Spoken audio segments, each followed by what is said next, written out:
Good evening. Welcome to the July 9th meeting of the Lebanon Redevelopment Commission. And we will go ahead and get the meeting started with the Pledge of Allegiance. Caleb, please lead the way. I pledge allegiance to the flag of the United States of America and to the republic for which it stands, one nation, under God, indivisible, with liberty and justice for all. Thank you, sir. Let the record reflect that all of us are here this evening. It didn't seem that way through the email chains, but we made it, so congratulations. We have a lot to cover tonight, so we will move pretty quickly. The first item on the agenda will be the approval of the minutes. Any discussion or questions from the commission? Okay, well, let's call for a vote. All in favor for approval of the minutes from the, I don't remember the date of the meeting exactly, Tanya? 13th. June 13th meeting. All in favor say aye. Aye. All opposed, same sign. Okay, motion carries. On to old business. I see none. Is there any that the commission needs to bring up at this point? Sure. This time. Okay, very good. Well, let's jump right into the new business. First item I have on this copy of the agenda is the TIF cash flow report presentation by Umbaugh.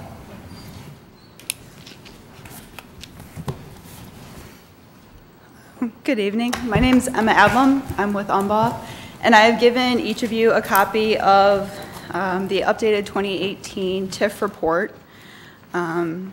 This is an update from the TIF report that we did last year, so it's very similar in terms of the layout and the pages. We'll start off with the industrial park. So if you turn to page 1 of your TIF report, this is just, I'm not going to go through every single page, I promise. Oh, I was looking forward to that. So the beginning of the industrial park just talks about your outstanding bonds and your obligations, and then it talks about when the TIF area was established, and then there's different expansion portions of the TIF area. To get into the meat of the numbers, if you turn to page 18 of your TIF report, and I'll put it up on this screen, hopefully.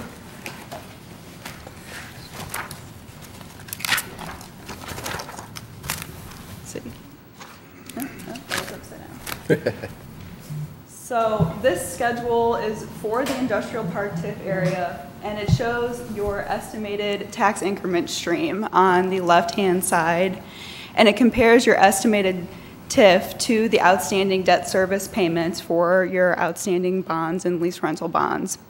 And then we also include illustrative lease rental payments for the phase 2 of the downtown project that is planned to happen this fall. So we've included an illustrative bond issue for that project as well. So you can see the estimated tax increment remaining per year. One thing I do want to note about the estimated TIF stream is that it's pretty conservative. It only shows what is in the ground right now. If you have any new developments, any expansions, additions, it'll just be extra monies that the Redevelopment Commission would get. So please stop me if I'm going too fast at all. Is there a targeted coverage? Did I remember from 125. Bonding? 125 is where we kind of want to stay. So the illustrative lease rentals, that's structured to really max out what the TIF area could support with the 125% coverage. Okay. So this TIF stream flows into page 20, and I think this is the schedule that you were most interested in last year, and this shows a 5-year, this is hard to see on this, but a 5-year cash flow for the industrial park TIF. So it starts with 2018 at the top. You will see the estimated tax increment, and then we also include the $240,000 of Vincennes lease payments for the receipts. And we compare to the disbursements. So we show disbursements in 3 categories: in debt service with all of your outstanding bonds, and as well as the phase 2 illustrated bonds, the annual pay-as-you-go project So the facade program, the workforce coordinator, Main Street organization, bridge inspection. And then we also include a line towards the bottom of one-time pay-as-you-go expenses for 2018 and 19. And the detail for those are going to be on the next 2 pages. But do you have are there any questions on the 5-year? Emma, is the Main Street organization the same as Heart of Lebanon? Yes. Okay. Yes. I figured as much. Thank you. Yes. Okay. So for your monthly cash flows, if you turn to page 21, you will see the industrial park cash flows on a monthly basis.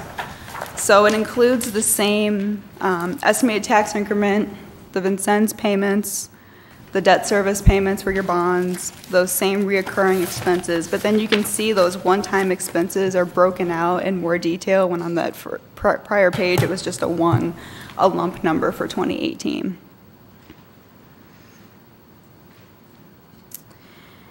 So you'll see your projected ending balance for the end of 18 is just under 2.9 million.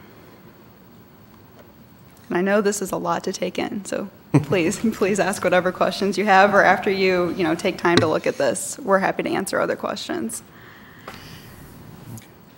So similarly, if you turn to the next page, on page 22, you'll see the estimated monthly cash flows for 2019. And you'll see there's fewer one-time expenses, but after talking with some members of the city, we did include a downtown project and the Enterprise Boulevard project for 2019 as well.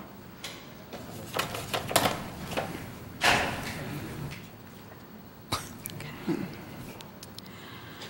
So that is kind of the main points of the industrial park.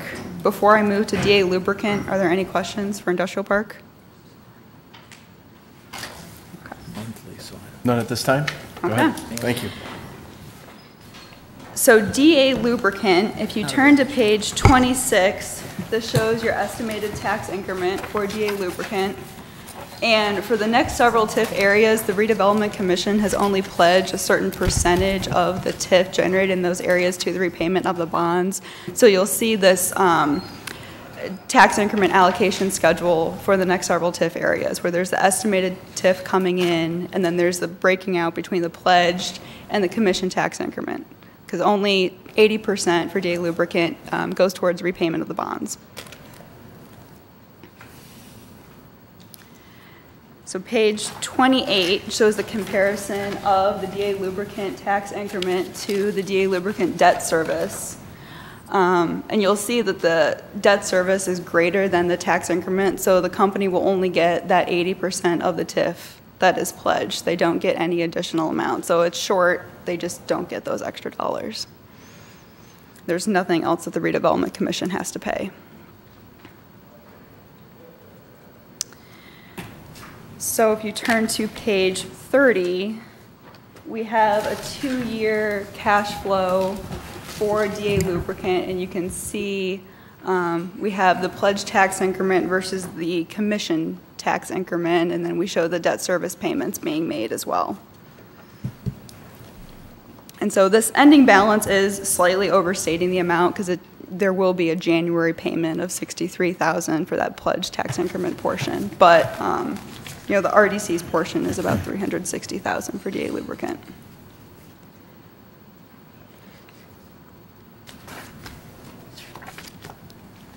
Okay.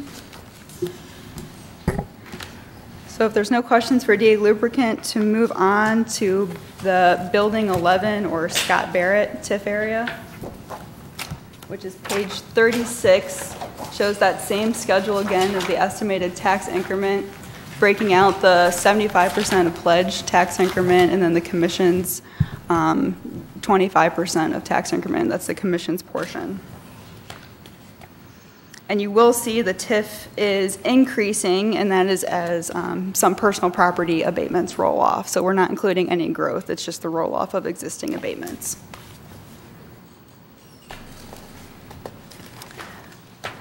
So to turn to page 38, this is just the comparison of the pledged TIF to the debt service, and once again, the debt service is greater than the tax increment, so the company will only get the TIF that's being generated.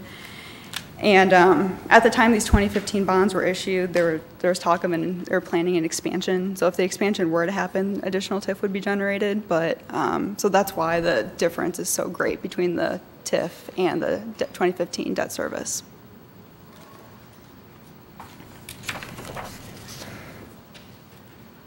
So if you turn to page 40, it's a similar cash flow schedule.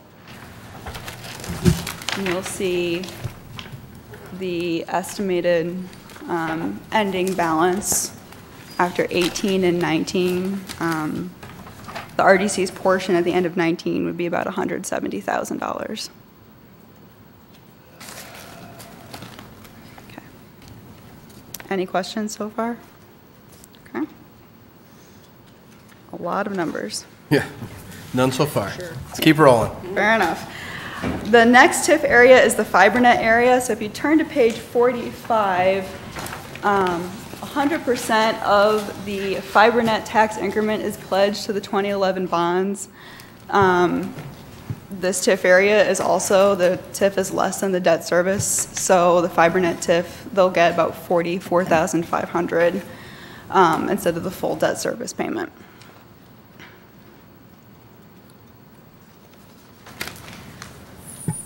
For the State Road 32 area, if you turn to page 51,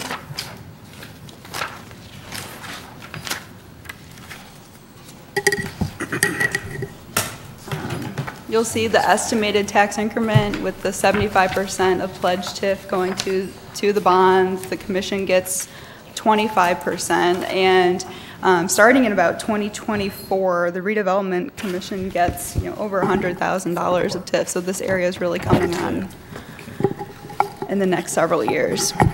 What's driving that increase? It is abatement roll-off. Okay. Yes, Thank you. there are 2 abatements on that property right now, real property. Okay, thank you. So if you turn to page 53, this TIF area generates sufficient TIF to pay the debt service, and you'll see there will actually be a tax increment remaining even after the bonds are paid. So the Redevelopment Commission will get your portion, but also whatever is left over after these bonds are paid as well. Let's write more like this. Well, on the other hand, you don't have to pay extra when the TIF is short, which is good. Yeah, this means we're paying for all of them, not the company. Let's see. And then finally, to look at the downtown area, there are no bonds outstanding, but there are 3 property tax abatements that will be rolling off in the downtown area. So hopefully you should start getting tax increment in a little bit in 2019, and hopefully it'll start increasing after that. Maybe over here. So by 2027, you'll get just under $50,000. Okay, so that is a super quick run through of your TIF report. Do you have any? I do have one. Is there any way we can get some copies of this for council? Or Yes. Yeah, we can definitely send if it. it's cheaper to copy them downstairs, that's a possibility. We can definitely send an electronic version, and I think we Yes. have a couple of copies left. I don't know if we Okay. made enough for all the council, but we'll leave you the copies Awesome. that we have. That would be perfect. Okay? Take my hard copy. I'm not, yeah. For the council. I'll hang on to it.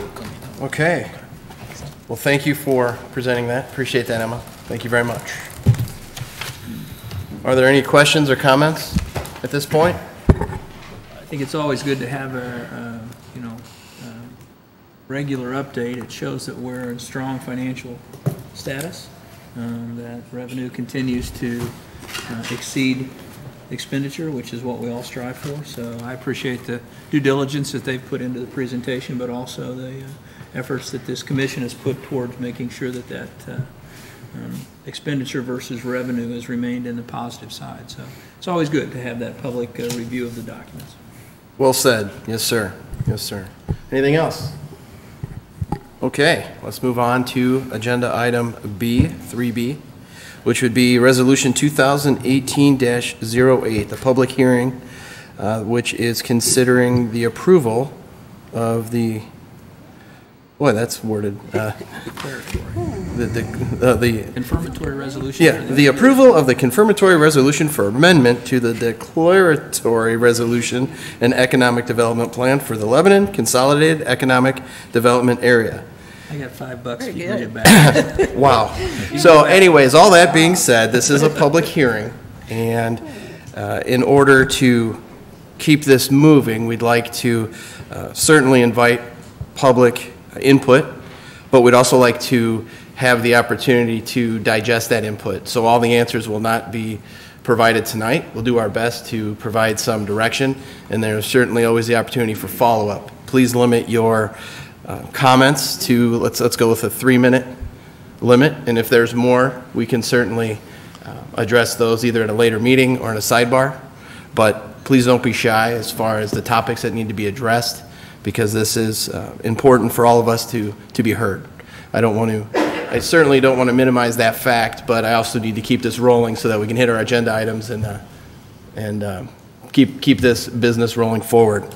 So that being said, Mr. President, Commission, if I may, maybe I could give a backdrop on this. I know it is a very wordy agreement. I can give us. You read my mind. Right. I was going to say, Yep. will you please summarize for Yep. us? So, Resolution 2018-08, if you remember back in May, this commission heard a declaratory resolution essentially of what has been called Gateway Marketplace Allocation Area. And I'll go ahead and give the backdrop in this confirmatory resolution. As you recall, the June meeting initially that was scheduled and the public hearing that was noticed had to be rescheduled to today's date. And so if I'll go ahead and read through this, maybe that'll help the commission, and then if any public has a question before, during the public hearing, or Please wants do. to say anything. Yep, So, yep, I appreciate that. So again, the commission here, this is what's before you as Resolution 08 is a confirmatory resolution approving the amendment of the declaratory resolution and the economic development plan for the Lebanon Consolidated Economic Development Area, as you indicated. The first introduction, which is similar to the declaratory resolution, addresses the consolidated plan, and then this commission on May 14th adopted Resolution 2018-07, the amending resolution. That removes certain parcels identified on Exhibit A attached to the 2017 allocation area, and then created a separate allocation area pursuant to 39 of the Act to be known again as Gateway Marketplace Allocation Area. And then it was also adopted a supplement to the consolidated plan as Exhibit B, and those were various amendments. Then on May 21st, this year, the city's Plan Commission issued a written order approving the amending resolution in the 2018 plan supplement. And then pursuant to Section 16 and 41 of the Act on May 29th, the Common Council of the City of Lebanon adopted a Resolution 2018-23 approving the amending resolution.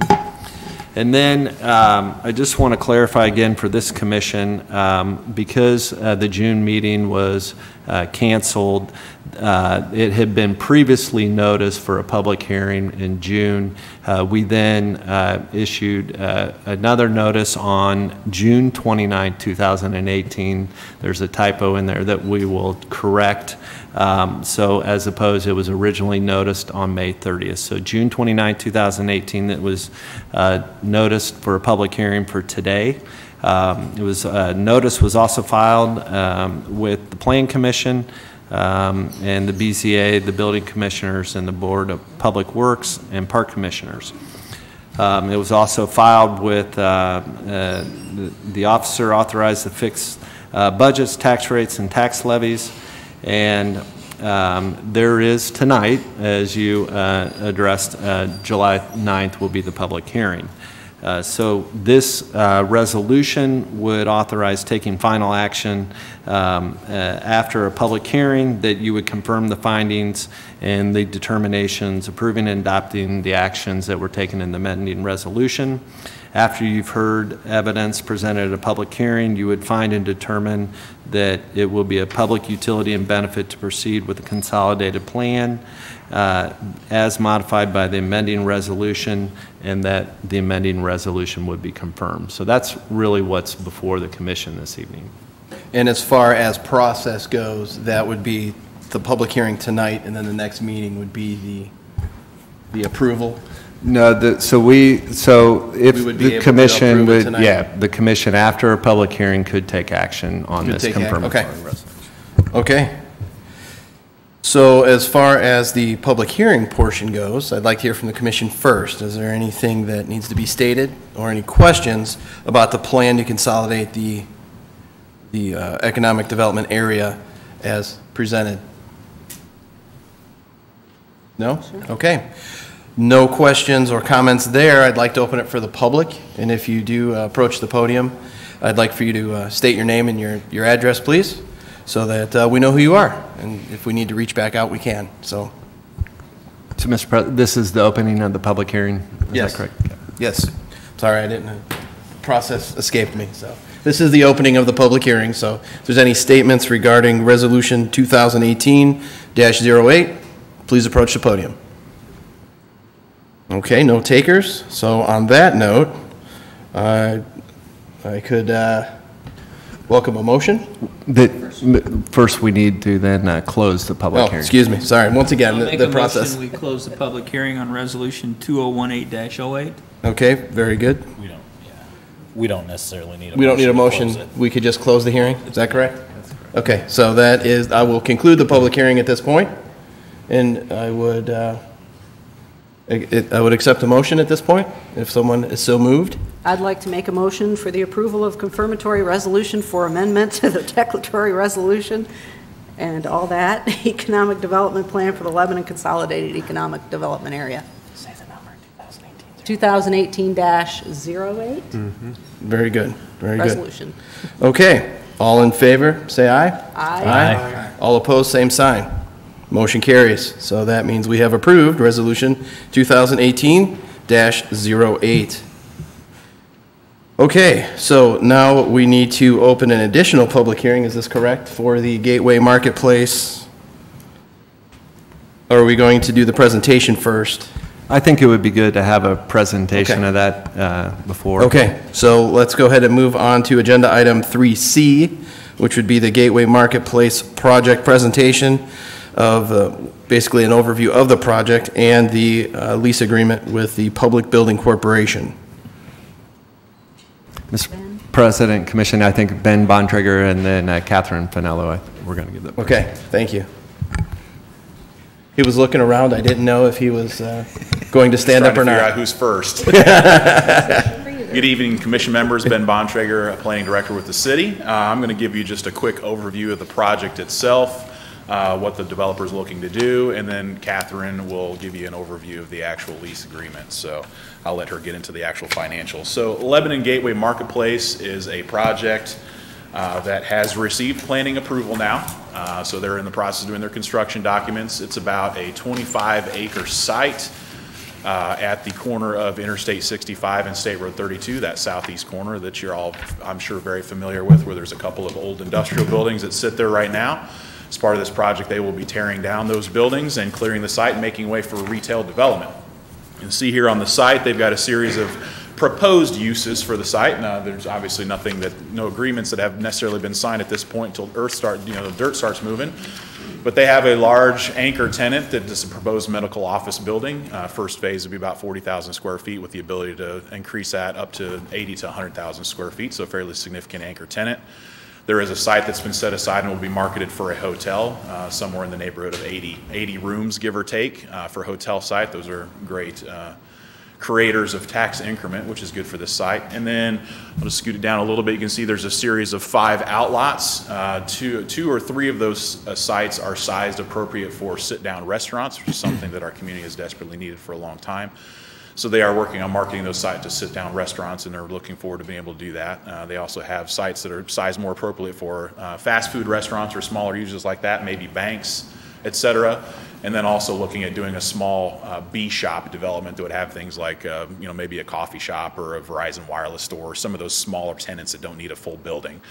So that's kind of the general breakdown of, the sites. As you can see, or maybe not see very well on this, but there are the 2 shaded areas. There is a fairly major infrastructure component that's part of this project, which is why we're here tonight talking about the lease rental agreement. We're looking at somewhere in the tune of about $2.5 million worth of infrastructure cost. This is a fairly challenging site with the existing uses there. There's a fairly high cost of entry to this site. If this were just a greenfield site and you were just developing from scratch, it's a fairly straightforward project, but you've got probably between $500,000 and $1 million worth of demo costs just to get those 2 buildings down. That's a fairly high cost. And then also, because this site is undeveloped, there's a fairly significant amount of road and water and sewer and other utility infrastructure that's necessary, like I said, to the tune of about $2.5 million. One of the major components is a realignment of Ransdell Road so it matches up with Ping Avenue to the north, creating a more substantial intersection on State Road 32 for that. So before I let Catherine take over, I think there's kind of this a but-for discussion that always happens when you consider potential support for a project like this. This discussion is, but for this support, would this project happen? And in this case, because of the cost of entry, this site would be very challenging to move forward without some sort of support.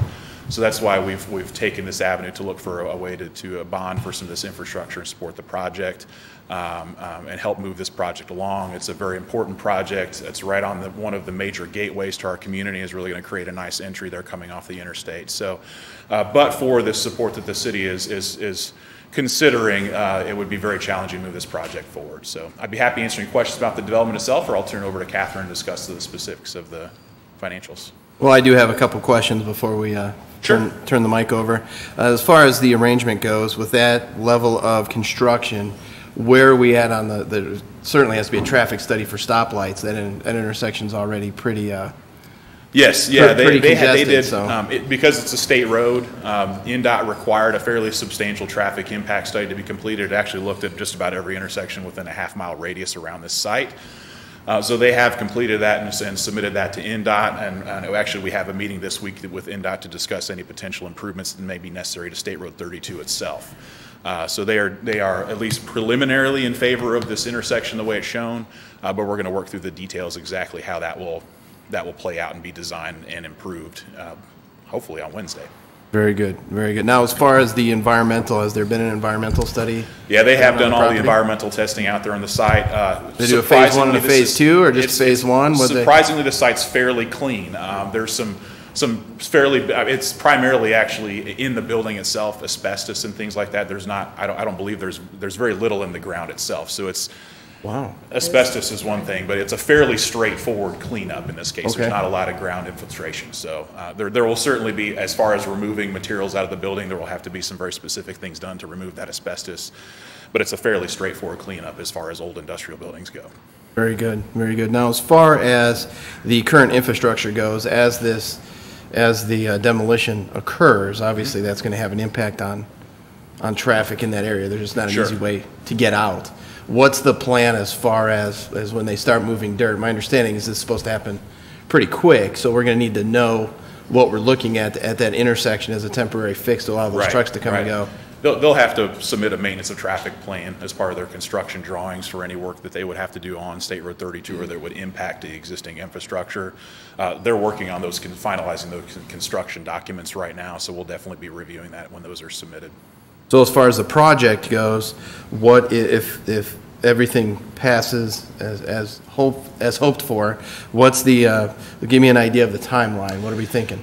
We expect that they may pull demo permits and start that work probably in the next 30 to 60 days on the outside, and then we would expect to see more substantial earthwork, underground work happening within the next 60, possibly 90 days. I would, by end of summer, early fall, we're going to see some pretty significant activity out there. Okay.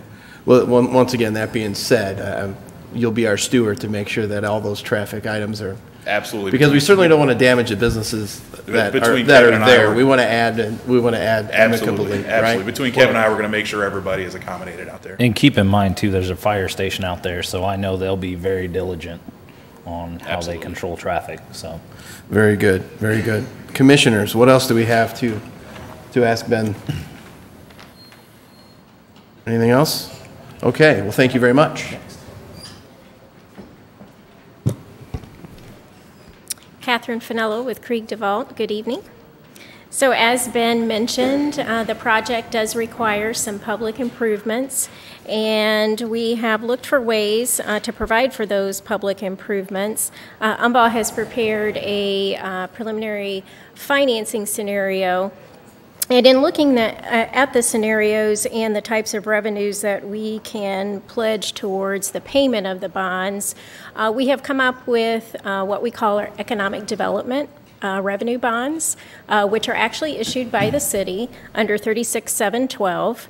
It involves approval at the Economic Development Commission level, and it will involve approval at the Redevelopment Commission level, and it will also involve approval at the Building Corporation level and at the City Council level.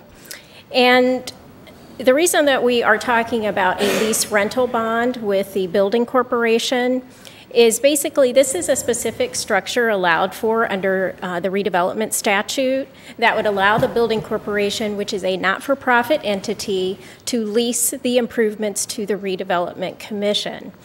The city would actually issue the economic development revenue bonds, loan the proceeds to the Building Corporation. The Building Corporation would basically construct the public improvements, and they would be leased to the Redevelopment Commission, who would make lease payments back to the Building Corporation from three sources.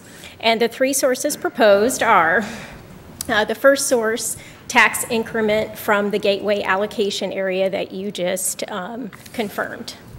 The second source proposed is food and beverage tax revenues, which would require a pledge by the City Council to the Redevelopment Commission to provide those monies to the Redevelopment Commission towards the payment of the lease rental. That food and beverage would be used to the extent that the tax increment is not sufficient. Now, it will take a couple of years, 3 years, and Emma can expand on the financing scenarios, but it'll take 2 to 3 years for the TIF to ramp up in that allocation area. And so food and beverage would be used initially, and then the tax increment would be used. In the event that tax increment is still not sufficient or ever falls short, the food and beverage would be the second source. The last resort would be levying a special benefits tax, which is within the purview of the Redevelopment Commission. So basically a property tax backup that is levied by the commission in the Lebanon Redevelopment District, which boundaries are coterminous with the city. That is the overall structure. What we're working on right now is to get a project agreement finalized, and there would be additional documents that would be first approved by the Economic Development Commission. Then we would be coming back to you to approve this lease, form of lease that has been presented to you tonight. So we want to get the remaining documents together because there are some very certain requirements under the statute to issue economic development revenue bonds. So we would go to EDC.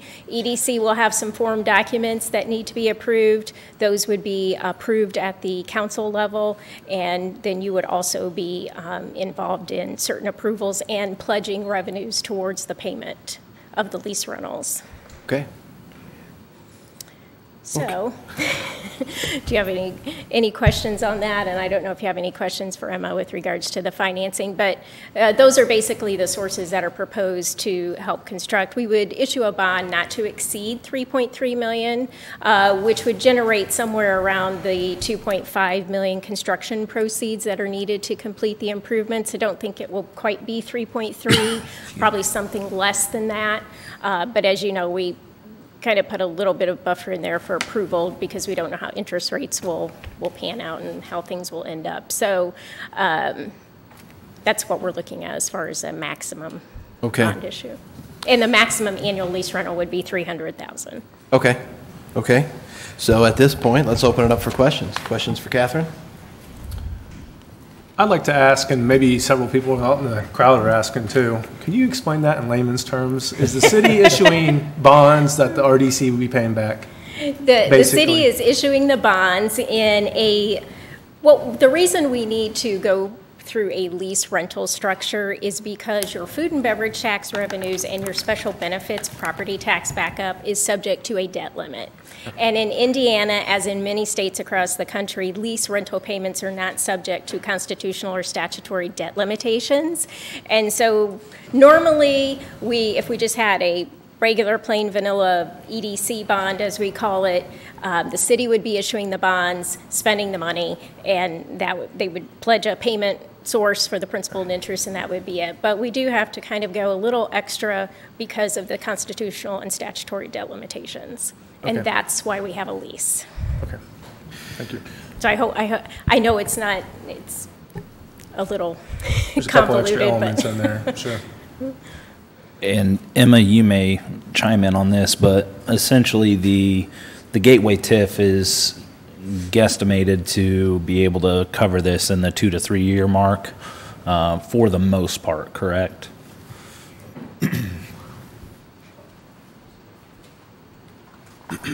Yeah, so as Catherine mentioned, there is a ramp-up period for the TIF to be sufficient.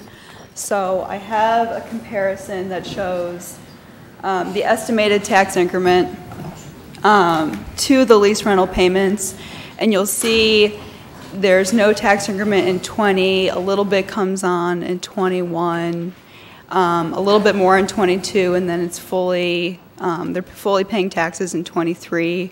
And that's just because of the timing of the projects. If the project's completed in 19, it's assessed in 20, they don't pay taxes till 21, so there's kind of just a timing issue. Yeah. So I guess to kind of break it down into those layman's terms that you were talking about, Caleb, so essentially the idea is in the longer term that this project is going to self-fund itself. That's by creating the sub-TIF essentially that we did earlier. This project's tax revenue is coming back into the project to pay for the infrastructure around it. Because of that timing gap, we're looking at that food and beverage pledge to help cover the first couple of years, and if something were to happen down the road. So that's why there's kind of a couple of different layers there. The idea behind the food and beverage backing is the fact that this project does include areas that look like restaurants. So it would also be self-funding from a restaurant standpoint. So it will fund back into the food and beverage fund. Okay. So it's not just randomly selecting a fund within the city. You're also self-funding back into that food and beverage. So it's a way to kind of fund a project that's very, very good for our city. The Gateway needs a lot of help. That building has been an eyesore for quite some time, but it's a good way to finance this project to help itself finance the infrastructure that's needed around the buildings themselves. Sure, thank you. Can you put that model back up that you had previously with the cash flow? Thank you. So I do have a question. Don't, Emma? She said no. Okay.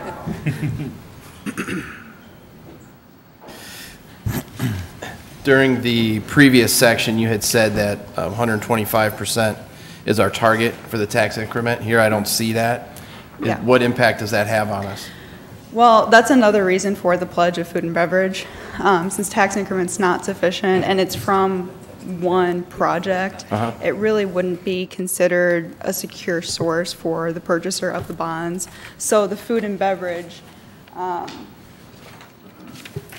if you look at the food and beverage coverage, I mean, you're not anticipating to pay your full lease rental payments from food and beverage, but to show the bond purchaser that if all the TIF goes away, if no one pays TIF, you have 190% coverage for food and beverage. So that's, you know, where that 125% threshold is met. Perfect, perfect. So as far as from a cash flow position, what I'm summarizing from what I've heard tonight is that this project is, I'd almost call it independent of everything else that we're doing. This certainly doesn't threaten anything that we have currently in play. And I think it's important to note for the public that this project and this project is designed to build that gateway that we have so much writing on, really, because it's a gateway to our city. But we also need to note that it's not threatening any of the other projects we have. This is as close to self-sustaining as you get when it comes to projects like this. It just needs time to get off the ground. And is this all a fair statement based on the cash flows presented? Yeah, so the cash flows you saw earlier today do not include this project. That parcel, you guys passed a confirmatory resolution, is pulling it out of the industrial park area. It is now a separate allocation area. You're only paying from those specific parcels. So it is, it's completely different from the parcels you saw in the industrial park cash flows. Excellent, excellent. Anything else, commissioners? I do have a question, another question. I don't know who could answer this, but I'm not familiar with what was it, Lebanon Public Building, who were leasing this from the Lebanon Public Building Corporation. Is that already formed? It is, and it actually, I don't know if I think it was formed back in 2003, but I do know that it was involved in issuing bonds for this building, the municipal building. And basically, in Indiana, a not-for-profit can be formed to issue bonds. However, here, they're not issuing the bonds specifically, but that's where that comes from, and it's a common financing mechanism that we use with lease rental type bonds. But it's an approved structure, and it's already in place, and it's a not-for-profit corporation. So on the downtown project, we leased from the RDA. That's true. Not from here. Correct. Why the change in technique? Basically, the statute does allow for you to either use the RDA or the building corporation in this instance for an economic development project like this. It's easier to use the not-for-profit building corporation basically because of the transfer of property at the end. What will happen at the end of the lease is that it will be the redevelopment commissions who can then transfer it back to the city. It would be a little different process with the redevelopment authority and a little more, so it just makes it easier to transfer the property. Okay. So once again, supporting what Corey had said about that we're just not randomly selecting tools like the food and beverage fund. The reason why is because we have restaurants that will refuel that food and beverage fund. Also that this is the easier for the property transfer. So thank you for clarifying that. I appreciate that. Okay. Any other questions from the commission? No? Oh, all right. Well, then I guess it's time to open the public hearing. Is that correct? Yes, Mr. President, Commission, and just one point of clarification, there will be no action taken this evening on this particular matter, so we will just open a public hearing, hear public comment, and close the public hearing. And since I've noticed some people joining us during the meeting, I need to reiterate that we welcome all public comments. We may not be able to answer all those questions, so we could certainly follow up with you later. But if you would like to make some comments or bring some other information to our attention, please try to limit that to 3 minutes so we can keep the meeting moving.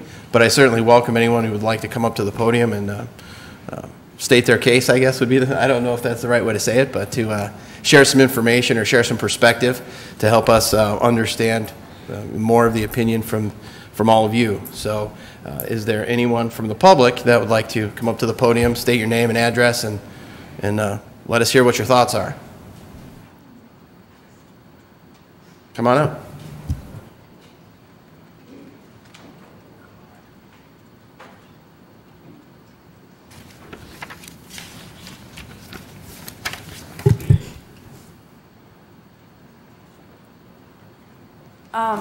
I appeared at the Board of Works meeting when the Sandra?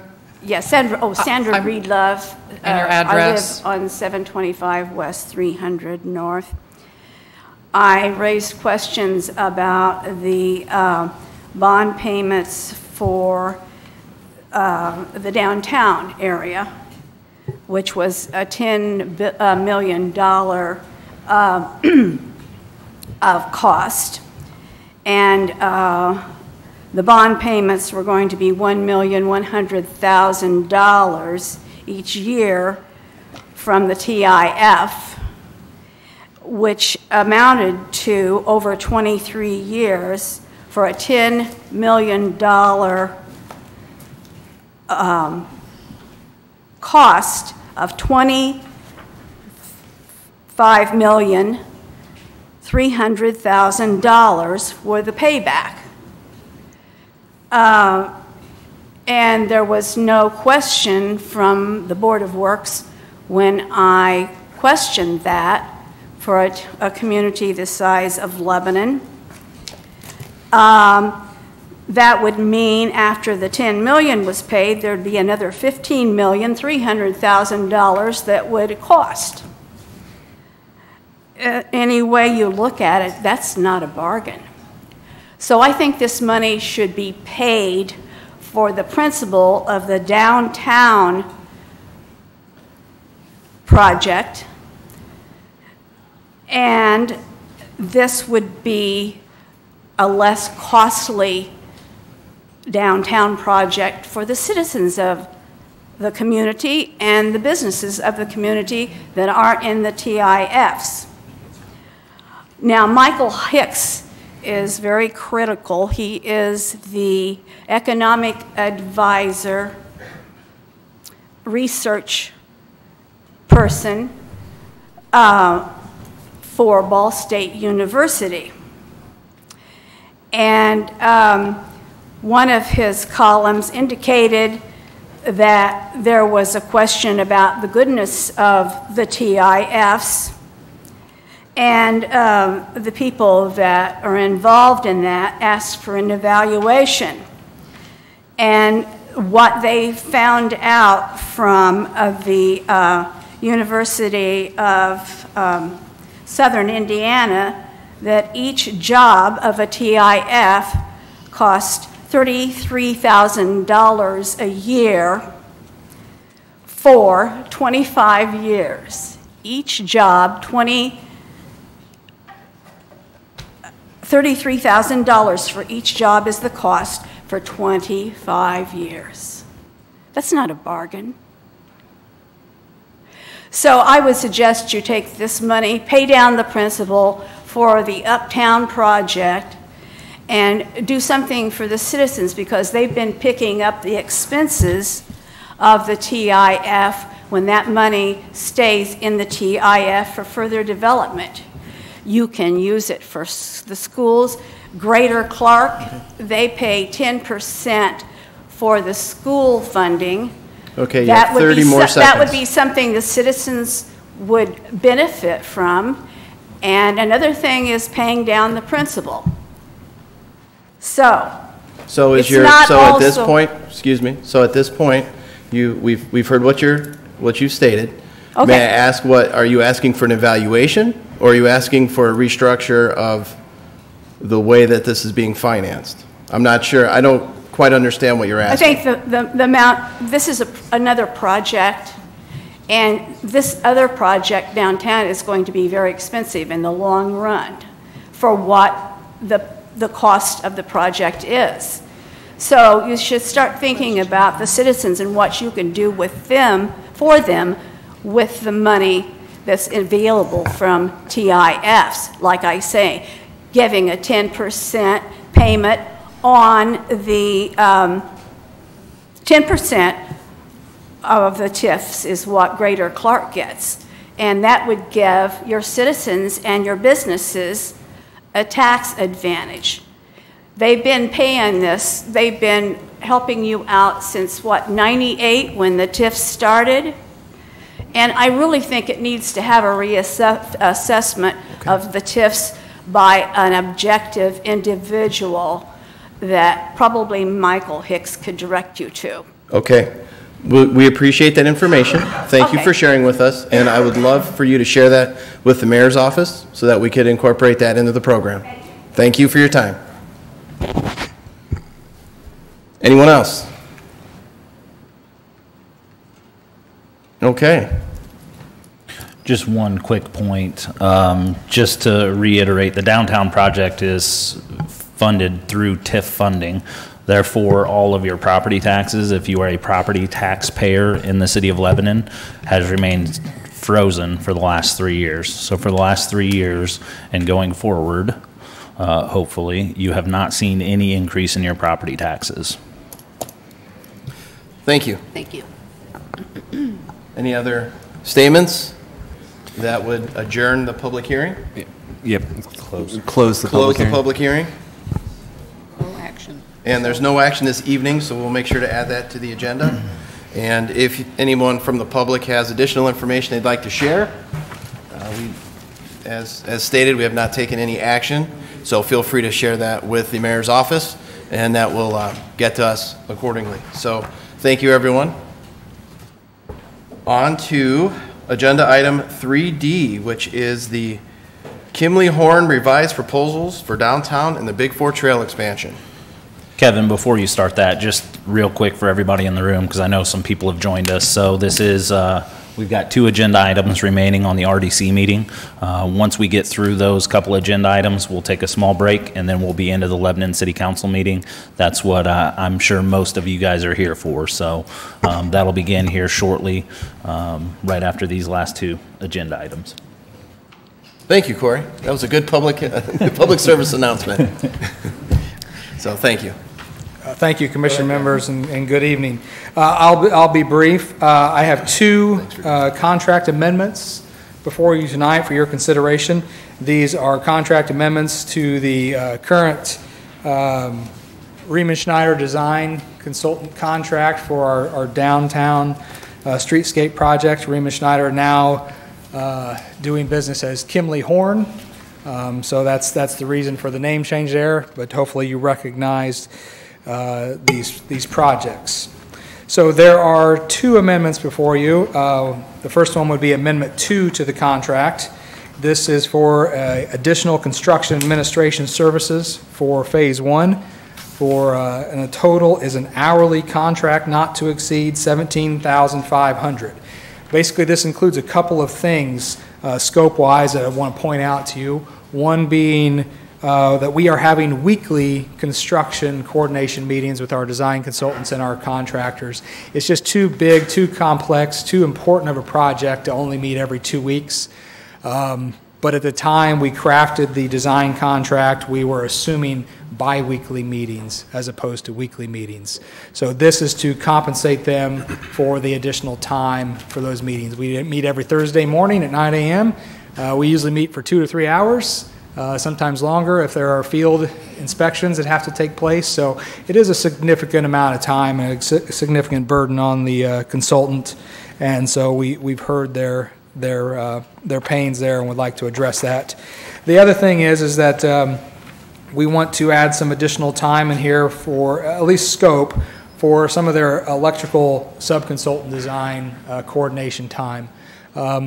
We thought this would primarily be covered by Kimley Horn or by Riemann Schneider and Associates, but unfortunately this scope is just a little bit too complex for them to handle all this themselves. So we would like to have their design sub-consultant come in from time to time. Again, it's an hourly contract not to exceed $17,500. They'll only bill us for actual time served, and I can assure you we will be very careful on when they need to be here, and more so when their sub-consultants would need to be here to try to minimize this expense. If you would like, I can go ahead and explain Amendment 3. No, let's do one at a time. Very good. So that we could ask any questions. So I'll go ahead and start with the questions. Maybe that's the benefit of being the president. But my question is, first of all, the biweekly meetings. I'm assuming they were one of the reasons why we chose Kimley Horn, formerly known as Riemann Schneider, is the fact that they have experience in this arena. They've done this before. So I was confident in the fact that they would know what's coming, right? Mm-hmm. So who pushed for the biweekly meeting, and why all of a sudden the change? I'm assuming we can't be much different than Franklin. No, that's a good point. This is a very similar scope project to Franklin. I think it really came down to push from myself, push from the general contractor, White Construction, that they wanted more regular feedback. And really this comes down to being a factor of we are pushing this project faster than the Franklin project was pushed. And so with that, we don't want to wait for bi-weekly meetings to get them answers. So that's the reason. In hindsight, we should have known it from the beginning, but so I'll take responsibility because I did not tell them to put weekly meeting scope into their original design contract. It was something we just added once we got started. So in summary, speed's the driving force. Speed is the driving force. Okay, that helps me understand. So my next question, before I ask that one, Commissioners, is there any other questions before I? Does the 17.5 include the whole project? Is that a conservative estimate based off of the last month or two of how meetings are going and everything? Yeah, I think so. Now, I hope there's a lot of information, a lot of discussion, a lot of decisions that have to be made. You're in the industry, so you know the beginning of a project is very labor intensive in terms of choosing finishes, shop drawings, preparations, reviews. So those timelines are critical at the beginning of a project and even more so critical on this project. So all this is purely just math, assuming the construction timeline that we've anticipated, going from bi-weekly meetings to weekly meetings. So that's all this is based off of. And again, it is on an as-needed basis. There's already been a couple of weekly meetings where we've told Riemann Schneider or now Kimley Horn that they didn't need to be there. Okay. So, and we will continue to do that on a weekly basis and minimize those hourly invoices. Kevin, It's safe to say. No, go ahead. Sorry, on the third page of the amendment, I guess second paragraph, it indicates that it could be increased based upon general contractor scheduling, that the schedule could be increased. Can you speak to that? Yeah, I mean, what that would mean would be, most likely that would be, say there was a delay in the project and the project isn't wrapped up this year or goes farther into next spring with phase 4, that they would have the ability to come back to us and present another amendment that would show. So basically this is all tenured on the assumption that of the schedule that we put forward, and then going from bi-weekly meetings to weekly meetings. So if the project lasts longer, if it goes further into the winter, if it goes further into next summer, this would give them the ability to come, well, this just states this is the assumptions we've made. If it's more than this, we'll come back to you and ask for an additional appropriation. I don't anticipate that being a problem, though. It's safe to say that the increased meeting will minimize the chance of change orders further into the process because of increased communication? I think that's part of it. You know, whenever you can increase communication, you hope that eliminates those issues that might come up because of people making assumptions because they have to figure out what they're going to work on for the next 2 weeks. So with the increased communication, and we're in daily communication with our consultants on these things, so it's not like we only see each other once a week, but the increased communication is trying to minimize change orders, trying to minimize conflicts. There will be change orders, there will be conflicts, we always have that, we've already seen that early in the project, but hopefully this minimizes those things and keeps the contractor on schedule. And as the owner, we control the frequency and duration of the meetings, correct? Of course. Okay. The duration's a little hard to control because, as I said, what is scheduled for an hour usually becomes a 2 or 3 hour meeting. But I think as you've stated, if a meeting's not necessary, we don't bring them in. Exactly. Okay, thank you. That's the only question I have. So on page 2, I see it says consultant will plan to visit the site. Is that just Kimley Horn? Is that Kimley Horn and Circle Design Group? All the above? It would be all the above. Whoever we need from their team to be here, if we need decisions that can only be made in the field, they'll be called out. And again, billed on an hourly basis. Okay. And I'll just continue so we can keep this ball rolling here, is that I see that we want to bring in another electrical engineer into this equation. Mm-hmm. Once again, I'll revert back to my Franklin point, is that did we find a surprise in the ground? Did something change? I mean, what is triggering the need for an additional resource on the electrical side? There's not an additional or a new electrical contractor. Similar to Kimley Horn or Riemann Schneider, they're no longer Riemann Schneider. And Verity Design was the certifying engineer. They have since been bought out, or I'm not for sure on the ownership changes there, but they are now Circle Design Group. This is purely an oversight that there was not time built into the contract for sub-consultants to be at these coordination meetings. Typically, it's not a problem when you're meeting on a biweekly basis and you can go back to them and they can do those things on a more, let's say, leisurely pace. But at the pace we're going, there are times when we're going to need them here. Of course, not all the time. We've been going since late April, and we have yet to need Circle Design or Verity Group at our meetings. Okay, so once again, it sounds like to me that speed's driving that decision as well. Yes. Okay. So when I look at this, my big question that stands out to me is why is this being approached as an amendment versus a change order? Because 17,000 is in relation to the project seems to be a change order size versus an amendment to the contract.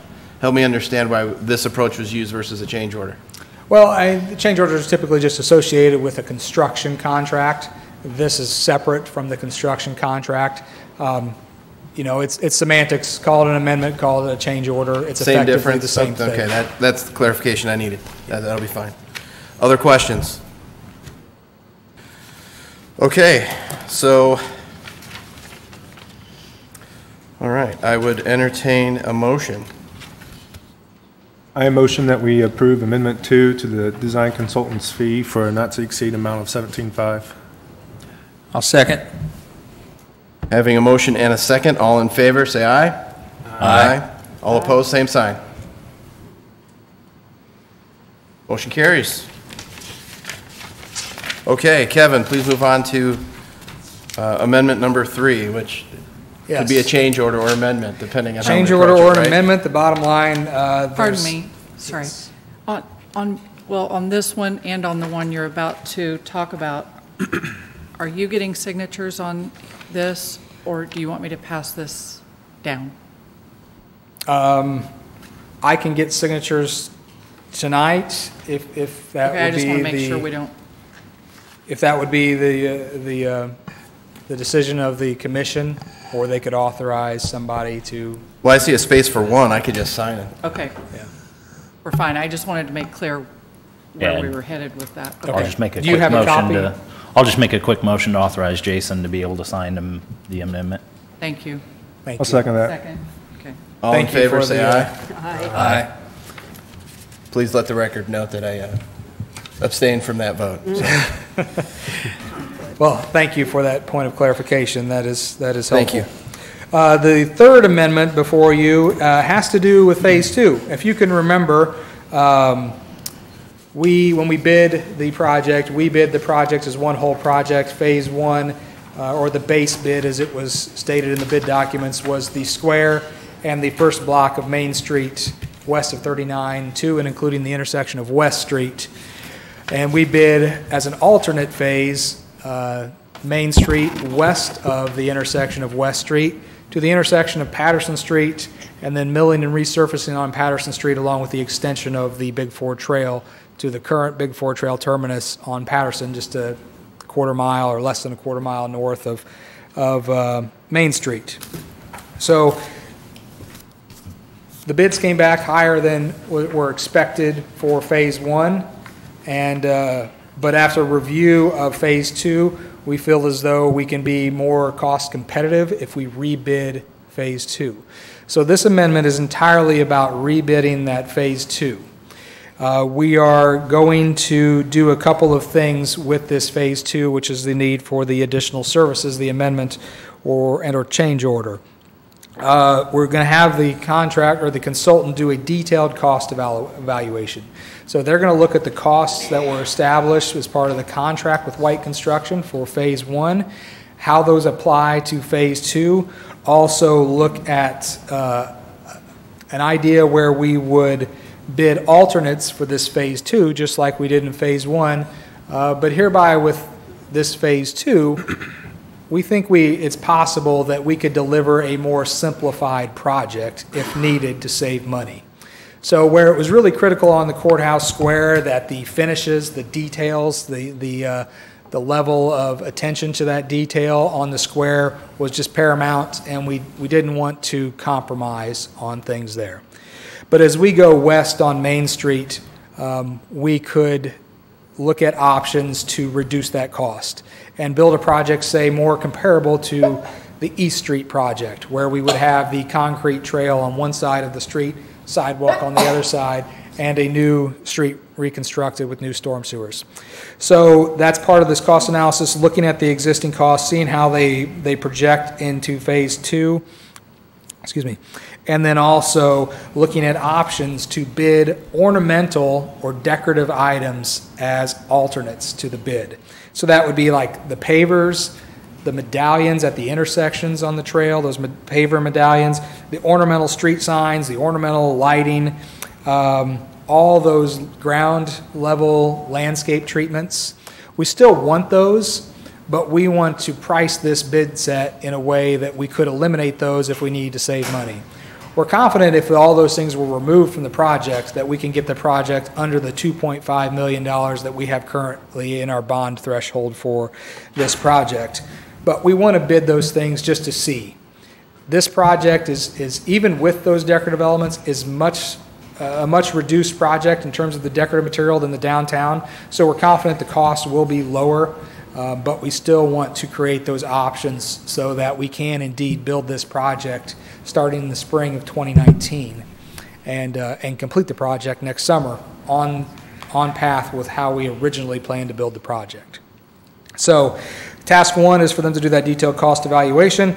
Task 2 is for the construction plan preparation, including those bid alternates.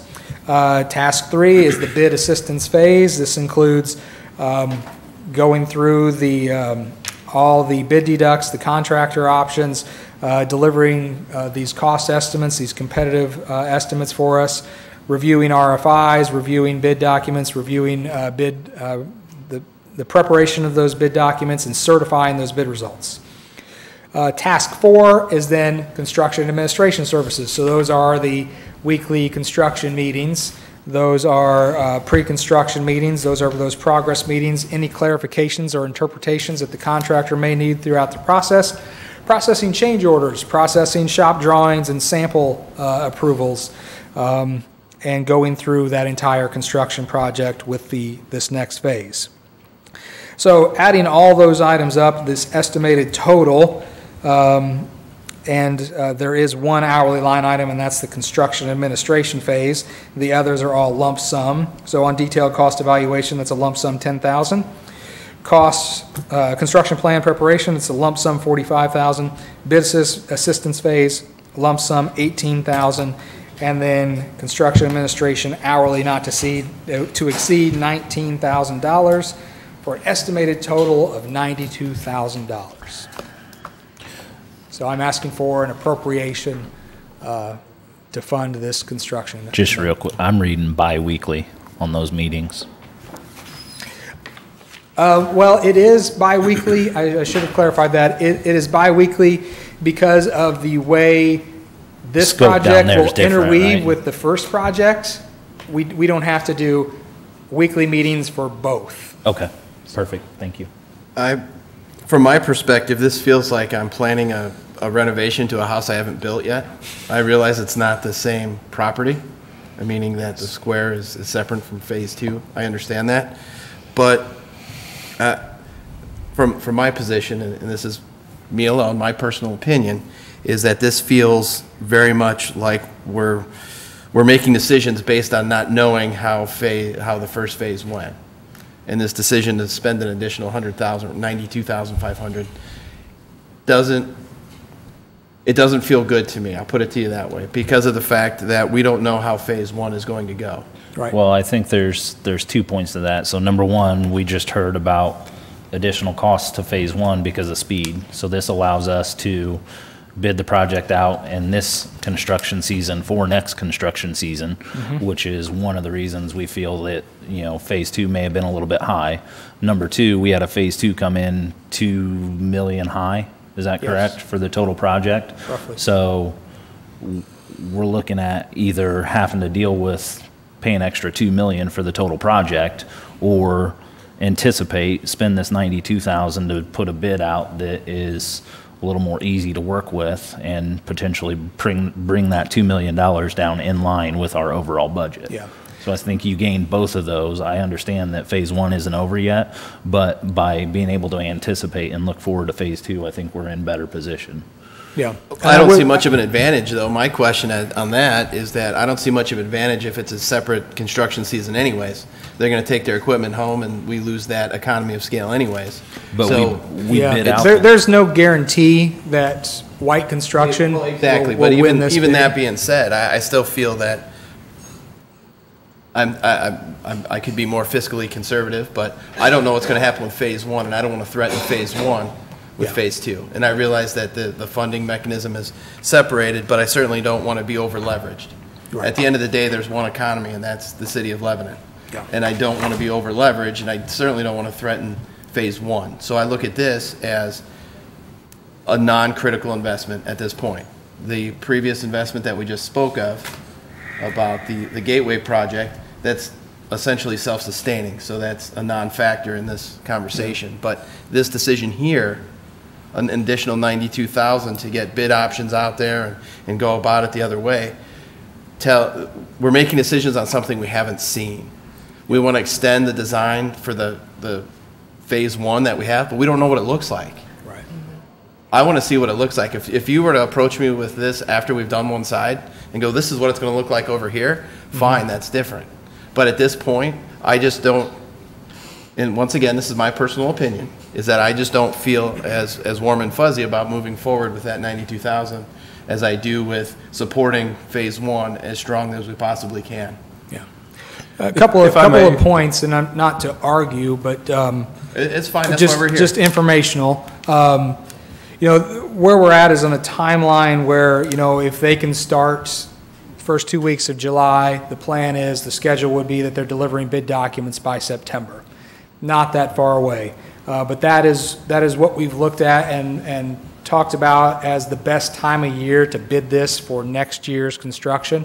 It's early enough in this year that contractors aren't making decisions, aren't booking a lot of work for next year. So we think they can be more competitive, more aggressive in their bidding practices. So while I understand where Mr. Nicolau is coming, I don't know that I have the time to wait. Now, with that being said, phase one is scheduled to be completed by the 1st of August, not too far away. But I will say we're not going to compromise. When I said phase one, I meant Main Street on phase one. We're not going to compromise the square. You know, that's going to be a priority. We have a contingency built into that bond structure that will allow us to accommodate change orders as they might come up from the contractor. So I feel confident that we can deliver phase one. I also would feel confident by the time this bid document is ready to hit the street, we would know enough about the questions you're asking that we can answer those. And if there were last-minute changes, you know, say you didn't like the color of the pavers, we can easily change that, even at that 11th hour, because that's not a hard thing to say. We're going to go with brown pavers instead of gray pavers. So we can accommodate those types of things that you're asking for. And again, we'll know as we get to September, when we're ready to put this bid package on the street, how we're going to finish with the end of the project. By September, we should be wrapping up, the end of September, we should be wrapping up phase two of the downtown project, which will be Meridian Street. The most complicated of the two sides of the project, or the three sides of the square. And the last side, Washington Street, is by far the simplest of the square sides. So I'm hopeful that we can answer all your questions as we go along in this process. And I'd hate to wait so long that we're pushing ourselves into a bidding season where things are less competitive. That's my opinion on it. Thank you, Kevin. If I may, Jason, I appreciate your conservative effort and fiscal responsibility. From my experience and viewpoint, I'm looking at this $92,000 and estimates are $2.5 million total project cost for phase two. That's 4%. Having the experience I have, and for the record, I have no connection to Kimberly, these consultants, but When construction evaluations are done before bid, we can often find a very large percentage in savings, or, hey, have you thought about doing it this way? You're still getting the same product, but you got a cheaper alternate. Plus, the bid assistance I have seen many times create some savings. My question for Kevin, I guess, is what is the construction plan preparation? I thought we had a 90% design for phase 2 already. Oh, we had 100% design for phase 2. So in terms of the construction plans, the actual plan sheets, the construction documents, very, very little changes there. It's really going to be in all of the alternate documentation that is involved. Okay. So, you know, it might sound simple to say, well, just pave that in concrete as opposed to brick pavers, but that's easier said than done. You know, how do you set out scoring patterns for the concrete? Where are you doing the circles? How are you doing the ADA ramps and stuff like that tie into these decorative areas? So it will, you know, there will be a base set of construction documents that is exactly how they are today. Then this set of alternates is really where the work of the consultant comes into play. Is it fair to say, Kevin, that the 92 is to find out if we can save money? I mean, that's kind of what I'm hearing. If it's seeking out that information and spending that additional money. It's partly, I would say, the first $10,000 is to run all those cost analysis exercises to see where we can save money. And this is all, sorry, this is all above and beyond what we've already committed exactly. to, correct? Yes. Now, I will say, I'm not for sure contractually, and maybe need to refer to our legal counsel, but if we got through that first $10,000 phase and we can't find the savings we really think we need to do to put this on the street, then we need to come back and talk about whether or not we're gonna go forward with, you know, tasks 2 through 4. And if that would make the commission more comfortable, you know, you could authorize me to work with Rob and work with the consultant so that we can amend this amendment so that they're only authorized to proceed with task 1 at this time. And that does sound like a better plan, I think, I mean, I'm just seeing nodding heads without anything official. Is it also fair to say that couldn't this be something that we could quasi-commit to, $10,000, but not necessarily up the amount to see how it plays out? And I don't pretend to know how this all works with financing and what section comes from what and how committed that has to be. And if those things, I mean, if something like this can be changed, why can't those things be shifted, the other amounts allotted for something that we end up saving money on? Is it, I mean, what I'm thinking is the 10,000, and then if we need additional, but maybe we don't have to up that total amount in the end, is what it turns out to be. Well, here we go. In the interest of time and some other things going on, what if we kind of meet in the middle on this? We just talked about the bid doc isn't going to go out until September, likely, right? So what if we looked at tasks 1 and 2 and accepted both of those? Because then if one was successful, they could then begin the plan preparation, which is not going to hinder any timeline. We can readjust in August, and if we proceed with that 45, then it would make sense to go into 3 and 4 because we're in the actual bidding process at that point. We're early enough in August. That way, I feel like the contractor would be able to move forward with anything that they possibly could before our August meeting, but we could quell some of the questions up here. That's a good point. I do think it would be helpful if it's the first 2 tasks, because there's going to be some natural efficiencies as they're working on those cost evaluations to begin drawing some of these things. So I think that would be helpful, and then I could come back to you in a month at your next regularly scheduled meeting, give you an update on those things, and at that point, if it looks like we've got a good path forward, then ask for the additional, I guess that'd be what, for $32,000, $37,000. Okay. Okay, so all that being said, any other questions, statements? I would simply say, though, I think we need to be a little cautious in that I have a lot of confidence in Kevin and what we've done to this point. And when we get too far into the weeds on this, I think we could find ourselves missing our target of what the total project was. So I'm really supportive of the discussion, but I also want to state my public support of Kevin and what the city folks have done. And I don't think they come to us with, frivolous requests for money or additional funding without having some deep thought.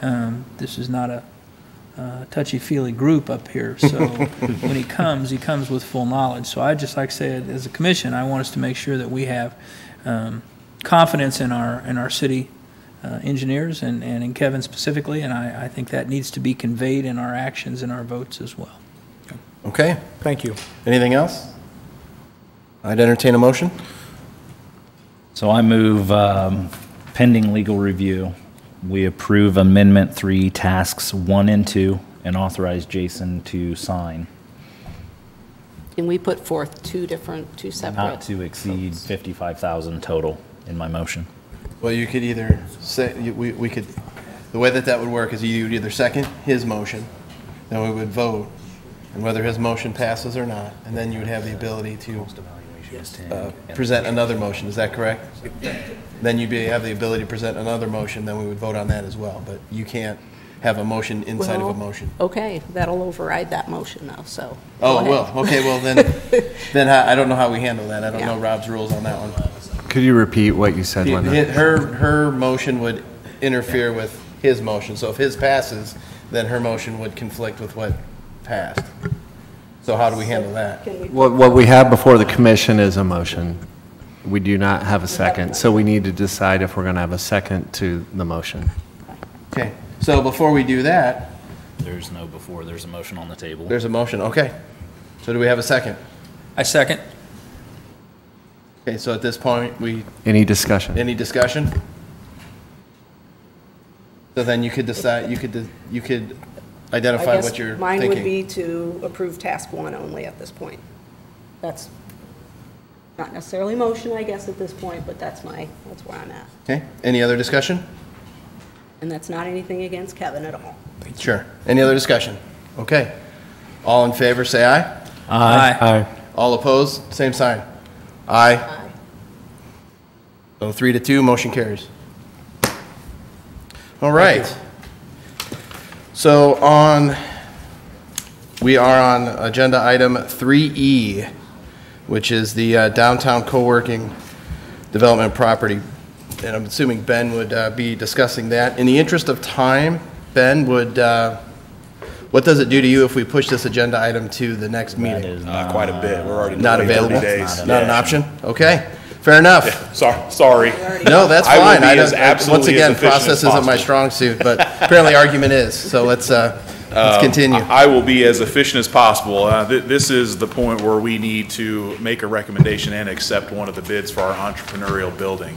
So I will quickly go through the 3 bids we've got and then go through how we determined our recommendation for acceptance of one of those 3 bids. So if you recall from a couple of months ago, we did receive 3 bids to our request for bids.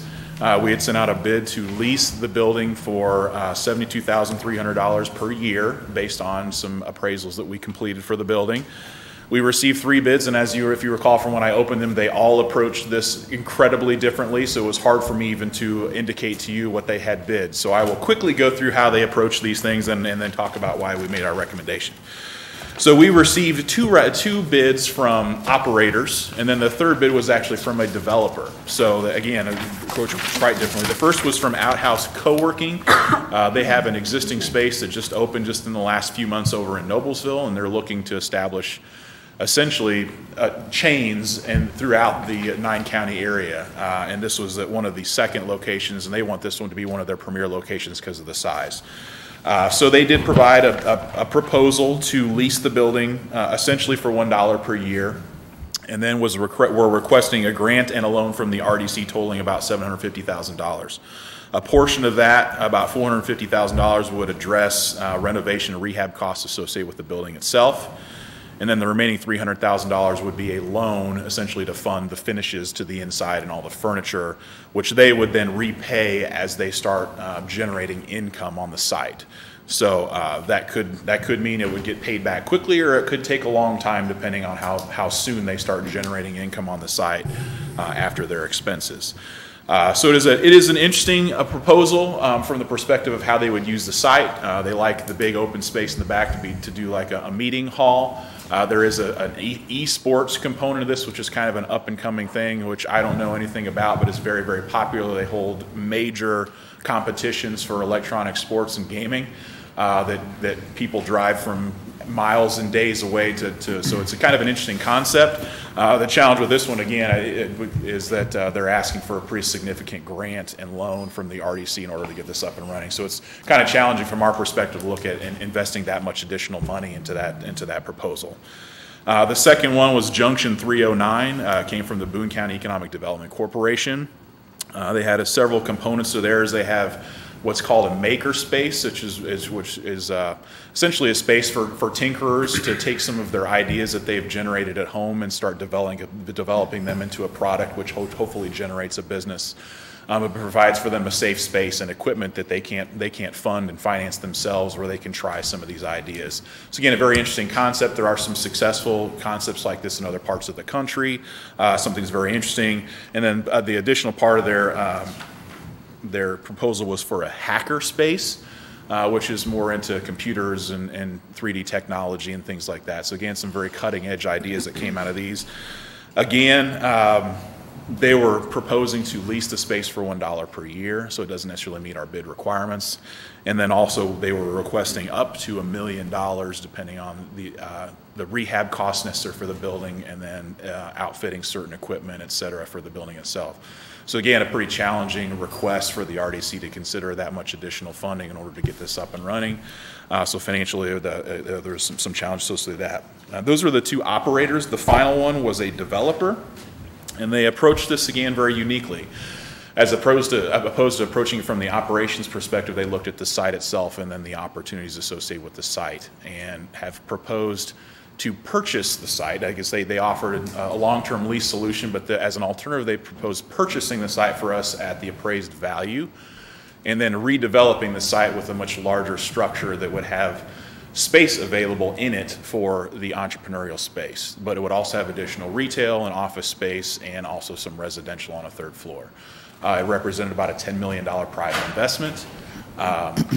And then how they would accommodate the entrepreneurial spaces, they already have a building across the street to the west under contract that they will have available by the end of the year. So they're actually proposing, while they're constructing the new facility on the east side of the road, to make a small investment on the west side of the road to get the entrepreneurial space up and running, try it out over there just like we were thinking of doing in the former Estes building. Try it out on that side. If the thing just goes gangbusters successful, they'll make sure to accommodate that space over on the east side of the road in their new building. And then they would work with the city and the Redevelopment Commission to identify an operator outside of the bidding process as the private landowner in order to figure out the best operator. That could include the other two bidders tonight. We are also investigating some other folks that we'd like to bring in and essentially interview for that opportunity as well as part of this proposal. So they would pay us appraised value for the property. So that initial investment that the RDC made would be repaid to them for the former Estes site. They are requesting then that we would assist with retrofitting the space across the street to the tune of $125,000, which would essentially come from the money that they paid back to us, and then also lease the space from them on the west side of the road to house the co-working space. So again, it would probably represent a few $100,000 that would essentially come out of the money they're paying us for the site. Those are details that would need to still be worked out and negotiated with them, but that's kind of the overall structure to their proposal. So again, another unique presentation for us to consider. So in terms of the recommendation, each of the three bidders was non-compliant with our request for bids in one way, shape, or form or another, which meant that we evaluated these in terms of the highest and best bidder, and those that The one that looked at which proposal would further the redevelopment goals of the RDC, and particularly what we've already approved in the Downtown Action Plan. So how the proposal would improve economic conditions and create a more sustainable community, and particularly the downtown. In addition to those goals, we also reviewed based on a number of factors, size and character of the improvements proposed, the bidder's plans and ability to improve the real property in the way that they've proposed, and then any factors that would assure the commission that the sale or lease, if made, will further the execution of the redevelopment plan that this commission has already approved. So that's how we evaluated each of these. When taking into consider these factors, the economic welfare of the community, the plans and ability to improve the real estate, and addressing other goals and factors, the staff is making the recommendation to accept the Forza commercial real estate bid, which is the third one that I discussed as the highest and best bidder, and recommends awarding the offering to Forza. And I outlined a couple of different items in terms of the offering terms for the site. The redevelopment goals, certainly this is a major component of our downtown action plan. The South Lebanon Street corridor was identified as a significant redevelopment opportunity. $10 million project would generate a lot of increment in our downtown and create some activity in downtown that's sorely needed. And then the financial terms as compared to the others, where the others were asking for a significant grant or loan from the RDC, they would actually end up be self-funding what they're requesting. They would pay us for the property, and what they need back from us from the redevelopment commission would be less than what they're paying us for the property. So from the financial perspective, it's a much easier pill to swallow for the RDC than the other two, and provides a significant redevelopment opportunity on this site that the others maybe in time would have, but this would be something that they would propose to start redeveloping this site in 2019. So I'd be happy to answer any questions about that, how we came to that determination, but that's the recommendation that we're making to the RDC, and you can choose to go whatever direction you like. Well, I would have one question about this, and that's with the developer. It seemed like when you described the arrangement with the developer, there was some contingencies that I'm not sure how we would be able to, I don't want to say keep them honest, but how we would legally, once they buy the property, I mean, it's their property. So to tell them that it can do this, or we have input on who they choose as the operator, I feel that that could be a stretch. I don't know if that could be included in the purchase or the sell agreement. I don't know how that works exactly legally, but it just doesn't seem like you'd have a leg to stand on if they were to violate the agreement. Right. So I think, and Mr. Cheyenne can chime in on this too, is we would be looking either within that purchase agreement or in a separate development agreement, establish those terms, in terms of how they would develop the site, what uses would be required. Right. So there's still, again, like you said, there's some details that need to be ironed out sitting down with them that I would expect that those could be identified. Yeah, Ben, correct me if I'm wrong, and Mr. President, Commission, I mean, there still are several items that would need to be finalized through legal review, and so my understanding, and again, that the recommendation would be, Ben, that you're making is some type of lease with an option to purchase, finalizing some of these conditions that have been discussed, and hopefully we could come to a resolution, but if not, then it just wouldn't go forward. But we have to get those details. Okay. So there's no action related to this agenda item, it's an update. Well, we would need you guys to award the bid to Forza, but then the purchase agreement and development agreement, if there is one, would come back to you for approval once the negotiation finalized. If they want $125,000 back to develop it and us to lease the space for a worker space, that's our opportunity to hold them contingent on the things we want. Okay, yeah, that makes sense. One quick point of clarity. So you said the appraised value is what they're going to be issuing back. What's that amount? $530,000, if my memory serves me correctly. So 125 is just $535,000. Yeah. If I'm looking at that right. And the RDC paid what for the building? $520, I believe. 500. 520,000, I believe was the I number. thought it was 500, was it not? I thought it was a little over that. Do you remember? At any case, we're returning the building plus a small amount of profit, yeah? Right. and we don't have to maintain it. And we don't have to maintain it? Yeah, we don't have to maintain it. Right now, it's not paying property tax, so we'll go back into private hands and pay property tax again as well. Interesting. Thank you. Okay. With that, do you have anything? I motion we approve the bid from Forza. I'll second that. All in favor? Aye. Okay, just but subject to, Subject to legal review. Subject to legal review. Okay. Do you second the subject to legal review, Caleb? Yes, I do. Okay. All in favor, say aye. Aye. All opposed, same sign. Motion carries. Thank you. Okay, so we are on agenda item number 4, which is the claims. Are there any questions, statements, concerns about the claims as presented? Only 3 of them. I None? move we pay the claims. Second? All in favor, say aye. Aye. Aye. All opposed, same sign. Very good. Motion carries. I motion we adjourn. Second? Second. Someone All said- those. All in favor, say aye. Aye. Aye. All opposed, same sign. All right. Meeting's adjourned. Thank you, everybody. I need signatures, so don't